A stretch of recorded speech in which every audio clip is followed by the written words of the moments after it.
hadn't learned that already. And just to get the most obvious part out of the way, I am a tall woman. Now, let me just say this about that. When you get to a certain height, no matter your gender, people love to point it out. As if they're revealing this like life-changing secret. But it seems to be more of a novelty when you're a young woman. Oh, you're so tall. Why, thank you. I wondered why I was always first to feel a raindrop. And then there's follow-up. Do you play basketball? Is your family tall too? You know, I bet people wouldn't like it if I started going up to them, pointing out obvious things, and then felt the need to follow up. Oh, you're so old. What was it like to vote for Lincoln? Are your family social security numbers 1 through 5? Get the fuck away from me. I don't want to play basketball. I just want to find fucking pants. This is New England. I have a puritanical instinct to cover my ankles, and it gets chilly out there. They talk to me as if it's like this tremendous achievement. All I did was grow a little, and I'm sorry to all the fellas in the room, it is not the brag you think it is. I've dealt with back pain for most of my life from a very young age. 2 weeks ago, I completely threw out my back, reaching into the refrigerator for leftover tortellini. My chiropractor asked me if the tortellini was worth it. I love my husband so much, but I have never said yes faster in my life. And people love to borrow the height. So you know after work, it's been a really long day, but you have to make a really quick trip to the grocery store.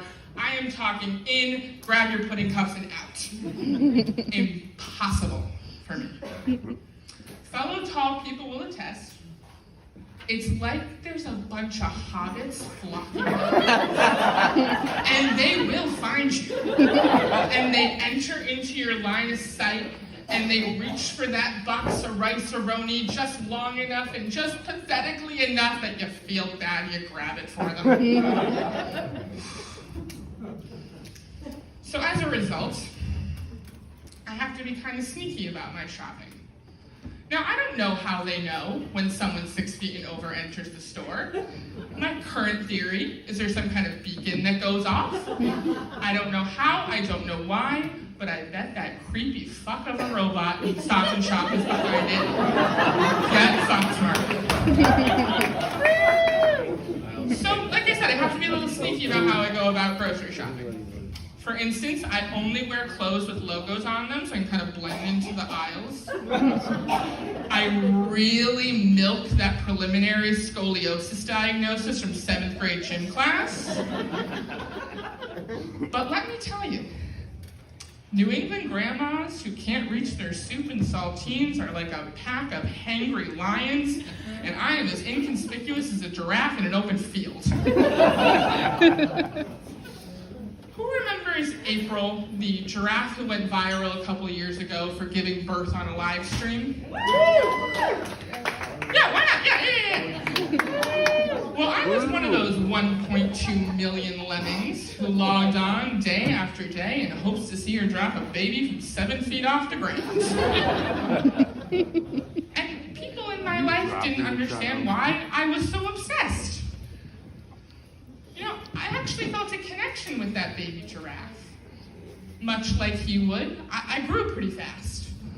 One day they were measuring me to see if I was tall enough to get on the roller coaster. The next day they used me as the stick. The only part I ever got in the school play was the tree. But it was more than that. I've often compared myself to a baby giraffe that never quite learned how to walk right.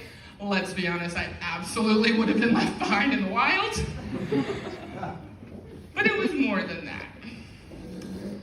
I felt sorry for him. His entire life, people were going to be staring and pointing and talking about his height as if he wasn't already well aware. He eats leaves off the top of trees and it takes 10 minutes to swallow, I think he fucking gets it. Now, despite the last X number of minutes that I have been complaining about this, I actually do love being tall. It took me a long time, but you can say I grew to accept it. That's the one pun, I promise. But there's, a couple of silver linings that I'd like to share. Number one, it's never been a can of soup I couldn't reach. I don't think I fit in a standard trunk, so I probably don't have to worry about getting kidnapped. And most importantly, and I mean most importantly, I look fan-fucking-tastic in jumpsuits, and it does wonders for the rack. Thank you guys out there.